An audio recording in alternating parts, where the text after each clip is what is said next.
नमस्कार सर, मेरा नाम सर पवन कुमार। मैं गांव मझारू से तहसील जोगिंद्रनगर डिस्ट्रिक्ट मंडी से बिलोंग करता हूं। मैं एक टैक्सी चालक हूं। तो मेरी प्रॉब्लम ये है कि इस टाइम जो कोरोना महाकाल में हमें जो बिजली का बिल दिए गया है सर, उसमें 8,000 के करीब आया हुआ है। तो हमारे को पर मंथ जो बिल आता था 600 या 700 के करीब आता था। फिर हम इसके बारे में बिजली डिपार्टमेंट के एसडीओ साहब के पास गए, तो उनसे हमने बात की। तो उन्होंने कहा कि हमारे लिए आप एप्लीकेशन लिखिए, इसके बाद आपको 100 रुपये फीस जमा करवाइए, आपको सब मीटर लगेगा, उसका चेकिंग होने के बाद आपका ये किया जाएगा, चेक किया जाएगा। तो मेरी गवर्नमेंट से यही अनुरोध है कि आप इस बिल को जल्दी जल्दी इसके बारे में कुछ समाधान किए जाए। मुख्यमंत्री जी से मेरी ये अपील रहेगी। अगर हम यहाँ किसान सभा के कार्यालय में आए थे, कुशवाल भारद्वाज जी के पास, उनसे हमने ये पक्ष रखा। तो अगर आप गवर्नमेंट हमारी इस चीज़ को तुरंत सुने, नहीं तो कल को अगर गवर्नमेंट हमारी नहीं सुनेगी तो इसके लिए हम बिजली डिपार्टमेंट का और बिजली डिपार्टमेंट के एसडीओ का घेराव करेंगे और सड़क पर भी उतर सकते हैं। हम इस टाइम गरीब हैं, 6-6 महीने हमारे को बिल बैठे हुए हो गए हैं, तो हम कहाँ से पैसा करेंगे? 8-8 हज़ार बिल हम कहाँ से देंगे?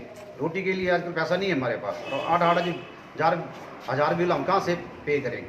तो मेरी गवर्नमेंट से यही गुजारिश है कि इस बिल के बारे में हमारे गरीबों के पक्ष में कुछ ध्यान दिया जाए और उसको जल्दी से जल्द किया जाए, या तो जो हमारा पर मंथली जो बिल आता था उसी के हिसाब से हमारे से बिल लिया जाए। धन्यवाद सर। मैं बुद्धि सिंह कुंडनी निवासी बोल रहा हूँ। मेरा बिल निकाला है इन्होंने 18,500 कुछ रुपए के करीब। तो ये बिल मैं पहले आता था मेरे को 200-250 रुपये के करीब, जो कि मैं इस बिल को नहीं भर सकता हूँ। मैं IRDP से बिलोंग करता हूँ, मैं इस बिल को नहीं भर सकता हूँ। तो मेरी सरकार से गुजारिश है कि इस बिल को या तो रद्द किया जाए, और जो हमारे पहले हिसाब से बिल आते हैं 200-250 रुपये, उसको साथ मिलाने के बाद जो भी साल का कॉस्ट निकालो जितना बैठता है उसके हिसाब से बिल बना के दे दिए जाए हमें।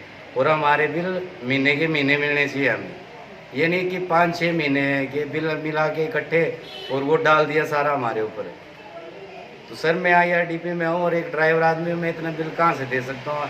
लॉकडाउन के कारण तो कमाई एक पैसे की नहीं हुई है, और कई मेरे ड्राइवर भाई ऐसे हैं जो लॉकडाउन से 6-6 महीने से घर बैठे हुए हैं, वो कहाँ से इतना बिल प्रोवाइड करवाएंगे?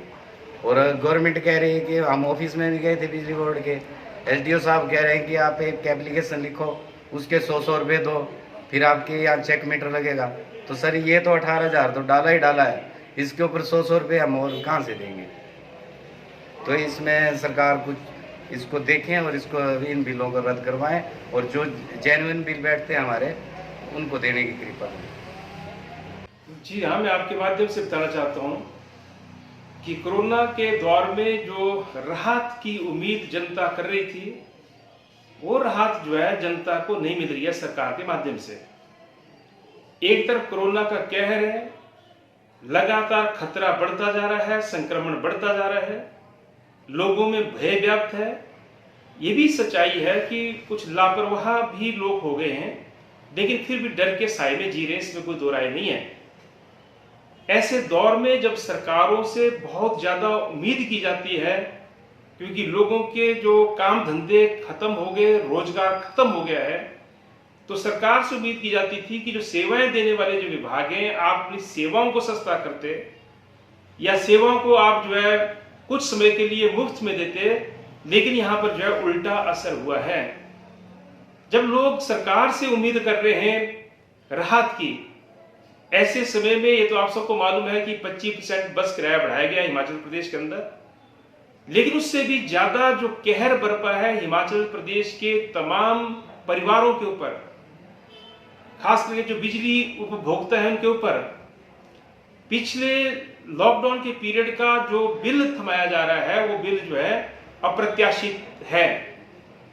आज हमारे पास हमारे कार्यालय के अंदर ये जो साथी आए हैं अलग अलग गांवों से, ये आमतौर पर आम नागरिक हैं, आम उपभोक्ता हैं, जो अपने घरों में बिजली कंज्यूम करते हैं, और इनका जो बिजली का बिल है आमतौर पर महीने का औसतन जो है वो 250 रुपये से 350 रुपये तक आता रहा है लॉकडाउन के पीरियड से पहले।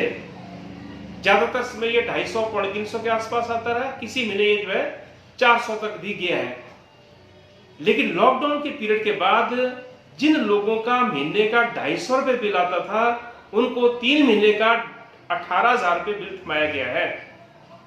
और ऐसा एक उपभोक्ता के साथ नहीं है जो आज 15-16 लोग यहाँ पर आए हैं, ये सिर्फ यही नहीं है, ये हर उपभोक्ता के साथ जो किया गया है, ये सीधे सीधे पिछले दरवाजे से जनता की लूट है। और सरकार जो आर्थिक बोझ डाल रही है, ये बिल्कुल इसको सहन नहीं किया जा सकता है। हमारा सरकार से निवेदन है, जो भारी भरकम आपने बिल थमा दिए हैं बिजली महकमे के माध्यम से लोगों के, उपभोक्ताओं के, इन सारे बिलों को जो है इनको जो है दुरुस्त किया जाए, नहीं तो कोई उपभोक्ता जो है बिल जमा नहीं करेगा। आप ये कर क्या रहे हैं? आपसे राहत की उम्मीद कर रहे हैं और आप इतने भारी भरकम बिल थमा रहे हैं। अभी हमारे पड़ोस में एक यहाँ पर एक अकेडमी चलती है, उनका बिल 32,000 रुपये आ गया, जबकि वो अकेडमी बंद है पिछले कई महीनों से, लॉकडाउन की पीरियड जैसे लॉकडाउन लगा।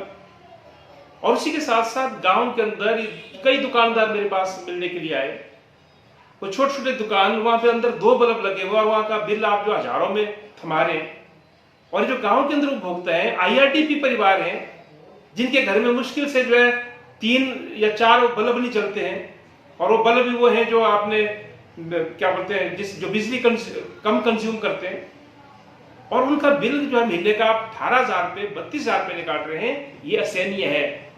और इसलिए सरकार से हमारा ये निवेदन है कि बिजली के बिल जो गलत दर्शाए गए हैं या गलत बिल दिए गए हैं, उनको जो है आप दुरुस्त करो, और या उनको जो बिजली के बिल माफ किए जाएं। इसी तरीके से पानी का भी आपने दाम बढ़ा दिया, आपने सिर्फ बस किराया नहीं बढ़ाया महोदय, आपने पानी का भी रेट बढ़ा दिया, घरों से जो कूड़ा करकट उठाया जाता था उसका भी दाम बढ़ा दिया।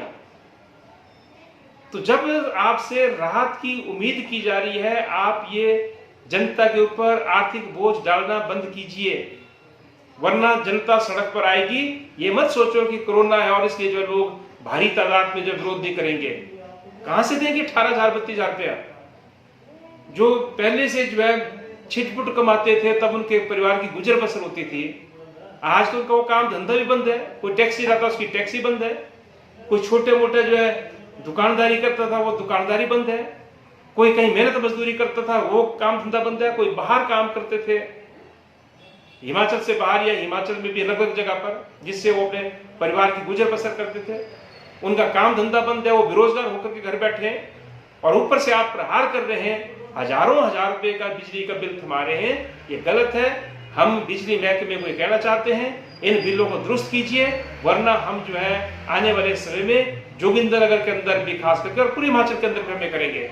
पर आज की जोगिंदर के अंदर हमारे पास ये लोग आए हैं, हम समय दे रहे हैं, आप 10 दिन के अंदर अंदर जो है बिजली के बिलों को ठीक कीजिए, वरना हम जो है बिजली महकमे का, बिजली का जो दफ्तर है विद्युत विभाग का, हम उसका घेराव करेंगे।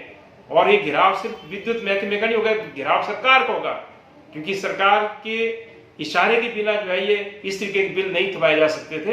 तो ये हमारा अनुरोध है, अगर इस अनुरोध को जल्दी जो है इसके ऊपर अमल नहीं होता है तो फिर संघर्ष की जो है एकमात्र चारा रहेगा, और जनता जो है संघर्ष पर उतरेगी, चाहे वो शहरी क्षेत्र की जनता है, चाहे गांव का उपभोक्ता है। ये भारी भरकम बिल कोई अदा नहीं कर पाएगा, तो बिना लड़े जो है तब हमारे पास और कोई चारा नहीं रहेगा। केंद्रीय विद्यालय डलहौजी स्थित बनीखेत में शैक्षणिक सत्र 2020-21 हेतु विद्यालय में कक्षा 1 के लिए प्रवेश प्रक्रिया दिनांक 20 जुलाई सुबह 10 बजे से दिनांक 7 अगस्त शाम 7 बजे तक पूरी की जाएगी। कक्षा 1 में पंजीकरण हेतु व प्रवेश प्रक्रिया ऑनलाइन होगी। ऑनलाइन पंजीकरण हेतु वेबसाइट www.kbsonlineadmission.kbs.gov.in एवं एंड्रॉइड मोबाइल ऐप का उपयोग किया जा सकता है। यह ऐप गूगल प्ले स्टोर पर उपलब्ध है। कक्षा दूसरी से 9वीं 11वीं हेतु पंजीकरण 20 जुलाई सुबह 8 बजे से 25 जुलाई शाम 4 बजे तक ऑफलाइन किया जाएगा। पंजीकरण प्रपत्र विद्यालय की वेबसाइट पर उपलब्ध है।